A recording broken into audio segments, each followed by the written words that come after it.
If you want to see the future, come to India. If you want to feel the future, come to India. And if you want to work on the future, come to India. US के ambassador ने India को लेकर एक बहुत बड़ी statement दी है। उन्होंने कहा है कि अगर आप फ्यूचर देखना चाहते हैं, आप देखना चाहते हैं कि फ्यूचर में कितनी तरक्की होगी, कितनी डेवलपमेंट होगी, तो इंडिया आए। बरतानिया ने पाकिस्तान को इंतहाई खतरनाक ममालिक की फहरिस्त में शामिल। अफसोसनाक दहशतगर्दी का वाक़या जो कि बलूचिस्तान में पेश आया। एक बस को रोक कर 9 मुसाफिरों को हलाक कर दिया गया, कत्ल कर दिया गया, जिनमें 8 बताए जाते हैं सरकारी मुलाजिम। पूरी दुनिया में कहीं पर भी जहाँ पे पाकिस्तानी का नाम लग जाता है ना कि ये पाकिस्तानी है, तो वो बड़ी मशकूक नज़रों से देखते हैं कि यार ये पाकिस्तानी है ना, वो ट्रस्ट करते हैं और बल्कि वो स्माइल पास करते हैं कि अच्छा ये पाकिस्तानी है। ये वो लोग हैं जो बदनाम है। लेकिन यूएस एम्बेसडर की जो एक स्टेटमेंट आती है, उनका कहना है कि अगर किसी ने फ्यूचर बनाना है तो वो इंडिया आ जाए। जेफ बेजोस की भी एक बड़ी अहम स्टेटमेंट है कि उसने कहा था कि 21st सेंचुरी इंडिया को बिलोंग करती है। इजरायली काबीना का हंगामी इजलास खत्म। ईरान पर जवाबी हमले की इजाजत दे दी गई है। आपको अपडेट कर रहे हैं कि इजरायली काबीना का हंगामी इजलास खत्म हो चुका है। और बहुत सारे ऐसे पाकिस्तानियों के मैंने इंटरव्यूज किए हैं जो कहते हैं कि हम लोग बाहर के ममालिक में जाकर ये बताते नहीं कि हम पाकिस्तानी हैं, हम कहते हैं हम इंडियंस हैं ताकि हमें अच्छी जॉब्स मिल सके। इंडिया जो है एक इंडिया की जो फॉरेन पॉलिसी है एक नेशनलिस्ट फॉरेन पॉलिसी, और मैं अगर ये कहूँ हिंदू नेशनलिस्ट फॉरेन पॉलिसी कितनी असर्टिव होगी ग्लोबली। नमस्ते दोस्तों, जय हिंद। हिंदुस्तान स्पेशल में आपका स्वागत है। दोस्तों, भारत में अमेरिका के राजदूत एरिक गारसेटी का कहना है कि भारत में रहना उनके लिए सौभाग्य की बात है। दिल्ली में आयोजित एक इवेंट में एरिक ने कहा, अगर आप भविष्य देखना और महसूस करना चाहते हैं तो भारत आइए। अगर आप भविष्य की दुनिया के लिए काम करना चाहते हैं तो आपको भारत जरूर आना चाहिए। यहां रहना मेरे लिए सौभाग्य की बात है। अमेरिका और भारत के रिश्तों का जिक्र करते हुए गारसेटी ने कहा कि अमेरिका प्रशासन भारत के साथ रिश्तों को बहुत अहमियत देता है। उन्होंने कहा, हम यहां पढ़ाने और उपदेश देने नहीं आते, बल्कि यहां सुनने और सीखने के लिए आते हैं। अमेरिकी दूत का यह बयान ऐसे समय पर आया जब 2024 में भारत की इकोनॉमिक ग्रोथ 8% रहने का अनुमान जताया जा रहा है। इससे पहले एक अमेरिकी सांसद ने कहा, भारत आत्मविश्वास के साथ आगे बढ़ रहा है। मोदी के नेतृत्व में भारत की अर्थव्यवस्था हर साल 6 से 8% तक बढ़ रही है। अन्य देशों के साथ काम करने की उनकी इच्छा की तारीफ होनी चाहिए। यूएस के एम्बेसडर ने इंडिया को लेकर एक बहुत बड़ी स्टेटमेंट दी है। उन्होंने कहा है कि अगर आप फ्यूचर देखना चाहते हैं, आप देखना चाहते हैं कि फ्यूचर में कितनी तरक्की होगी, कितनी डेवलपमेंट होगी, तो इंडिया आए और इंडिया आकर देखें। और ये यूएस की जानिब से इंडिया के लिए एक बहुत बड़ी स्टेटमेंट है। इसी हवाले से आज बात करेंगे। आज हम पाकिस्तान के अवाम से उनसे जानेंगे कि उन्हें क्या लगता है कि वाकई में इंडिया में इतनी डेवलपमेंट हो चुकी है या इंडिया इतना ग्रो कर चुका है कि यूएस को इंडिया में फ्यूचर दिखाई देता है। अच्छा, एक यूएस के एम्बेसडर ने बहुत बड़ी स्टेटमेंट दी है। उन्होंने कहा है कि अगर आप देखना चाहते हैं कि फ्यूचर क्या होगा, फ्यूचर में कितनी डेवलपमेंट होगी, कितनी तरक्की होगी, तो आप इंडिया आएँ, आप इंडिया आकर देखें। तो क्या कहना चाहेंगे? नो डाउट इंडिया में बहुत ज़्यादा डेवलपमेंट हो गई है, लेकिन क्या इतना डेवलप हो गया इंडिया कि वहाँ पे फ्यूचर देखा जा सकता है?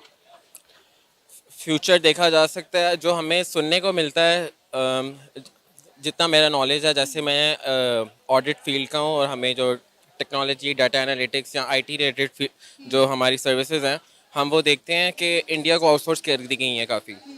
तो काम तो काफ़ी चल रहा है इंडिया में। अच्छा, और जहाँ तक बात है कि डेवलपमेंट आपने देखनी है तो इंडिया में प्रोजेक्ट्स काफ़ी चल रहे हैं। तो इकोनॉमिकली उनके जो डिसीजन लिए गए हैं, फाइनेंस के, उन्होंने डिसीजन अच्छे लिए हैं। तो और जेफ बेजोस की भी एक बड़ी अहम स्टेटमेंट है कि उसने कहा था कि 21st सेंचुरी इंडिया को बिलोंग करती है। तो उनके जो रिसोर्स है वो काम अच्छा कर रहा है, लेकिन फ्यूचर टोटली उन पर देखा जा रहा है। इस पर डायरेक्ट बात करना थोड़ा मुश्किल है, लेकिन हमें वो मिलती हैं जो इंसिडेंट्स हैं, वो हमें जो सुनने को बातें मिलती हैं कि आईटी रिलेटेड सोर्स जो है, जो सर्विसेज सेक्टर है ख़ास तौर पे, वो उधर देखने को मिलता है। अब आप ये देखिए ना कि अमेरिका, जिससे इंडिया की कोई ख़ास नहीं बनती, लेकिन वो इंडिया की तारीफ़ करने पर मजबूर हो चुका है। इसका मतलब है कि इंडिया में वाकई कोई ख़ास बात है या इंडिया बहुत तेज़ी से ग्रो कर रहा है, डेवलप कर रहा है। लिहाजा अमेरिका ने इतनी बड़ी स्टेटमेंट दे दी इंडिया को लेकर। आपको पता है इससे पहले वर्ल्ड बैंक ने भी कहा था कि इंडिया जो है वो एशियन कंट्रीज़ की इकॉनमी को लीड करेगा, मतलब एशियन कंट्री में वाहिद इंडिया की कंट्री होगी जिसकी इकॉनमी तेज़ी से ग्रो करेगी। अगर इकोनॉमिकली भी देखा जाए, इन्फ्लेशन रेट या करेंसी डिवैल्यूएशन की बात है तो इंडिया बेहतर चल रहा है। और इंडिया को पूरी दुनिया में सोर्स एक्सपोर्ट करने, जो सर्विसेज एक्सपोर्ट करने का, चाहे वो किसी भी जॉब या सेक्टर में देखें, आईटी में देखें, आप ऑडिट में देखें, अकाउंटेंसी में देखें या इंजीनियरिंग में देखें, तो इंडिया सबको आउटसोर्स कर रहा है अपनी सर्विसेज और मैन पावर। तो ये चीज़ें देखने को मिलती हैं कि उनके जो फेडरल मिनिस्टर्स थे या जो उनकी पॉलिसी मेकर्स थे, उन्होंने एक सही डायरेक्शन में मुल्क को लेके गए हैं। तो ये हमें देखने को मिलता है कि फ्यूचर उनका ब्राइट हमें नज़र आता है। इंडिया का तो फ्यूचर हमें ब्राइट नज़र आ रहा है, पाकिस्तान का मुस्तकबिल का ही नहीं पता, फ्यूचर की तो हम बात ही नहीं कर सकते। अब आप देखें कि हमने हमेशा अपना मुआवजना इंडिया के साथ रखा है, 77 साल हो गए हैं। वर्ल्ड बैंक कह रहा है कि इंडिया जो है वो एशियन कंट्री की इकॉनमी को लीड करेगा, लेकिन तो दूसरी तरफ वर्ल्ड बैंक पाकिस्तान के हवाले से ये कह रहा है कि पाकिस्तान का जो मिडिल क्लास बंदा है वो गुर्बत से नीचे की लकीर की ज़िंदगी गुजारेगा। तो अब देख लीजिए, दो वो मुल्क हैं जो एक साथ आज़ाद हुए 1947 में, और आज इंडिया कहाँ से कहाँ पहुँच गया कि अमेरिका कह रहा है कि इंडिया में फ्यूचर देखा जा सकता है, लेकिन वर्ल्ड बैंक कह रहा है कि पाकिस्तान जो है वो पॉवर्टी की तरफ बढ़ता हुआ दिखाई दे रहा है। इसकी जो मेन वजह है वो पॉलिटिकल इंस्टेबिलिटी है। अपनी क्या कहते हैं पॉलिसीज़ डेवलपमेंट की तरफ ना होना है और मुल्क में एक मुस्तकिल अनरेस्ट होना है। अगर हम भी पॉलिसी मेकिंग अच्छी कर लें तो मुझे इसमें कोई शक नहीं है कि हमारा जो रिसोर्स है बड़ा काबिल है।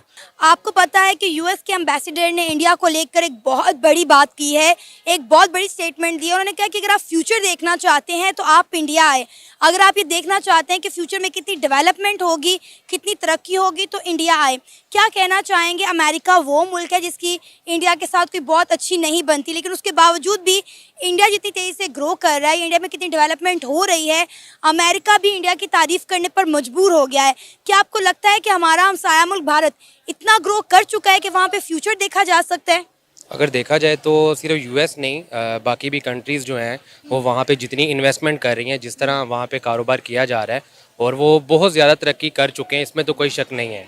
और हमारे जो हैं वो आपस के मसले, आपस की लड़ाइयाँ झगड़े ही ख़त्म नहीं हो रहे, तो हम लोग तरक्की के बारे में कहाँ पे सोच सकते हैं। और ये हमारी नेग्लिजेंसी मैं इसको कहूँगा। और यूएस मेरा ख्याल है अगर उन्होंने बयान दिया है तो बिल्कुल ठीक बयान दिया है। इंडिया की तरक्की का राज क्या है आपकी नज़र में? वो फ्यूचर के बारे में सोच रहे हैं, और कोई भी चीज़ है वो उसको ज़ाहिर बात है अगर उसमें कोई उनको फॉल्ट मिलता है, तो कोई ख़राबी मिलती है वो उसको तस्लीम करते हैं, वो इधर उधर की बातें करके बात को घुमाते नहीं हैं। और ज़ाहिर बात है वो फ्यूचर के बारे में सोच रहे हैं, इसलिए वहाँ पे तरक्की जो है वो हमसे ज़्यादा हो रही है। नहीं, नो डाउट इंडिया में बहुत डेवलपमेंट हो रही है, लेकिन आप मुझे ये बताएं कि अगर हम बात करें पाकिस्तान की, हमने हमेशा अपना मुआवजना इंडिया के साथ रखा है, लेकिन आज अगर हम देखें तो वर्ल्ड बैंक ये कह रहा है कि पाकिस्तान की जो मिडिल क्लास थी वो लोअर क्लास से भी लोअर क्लास हो गई है। पाकिस्तान में पॉवर्टी बहुत ज़्यादा बढ़ती चली जा रही है, लेकिन इंडिया जो है वो एक दिन एशियन कंट्रीज़ की इकॉनमी को लीड करेगा।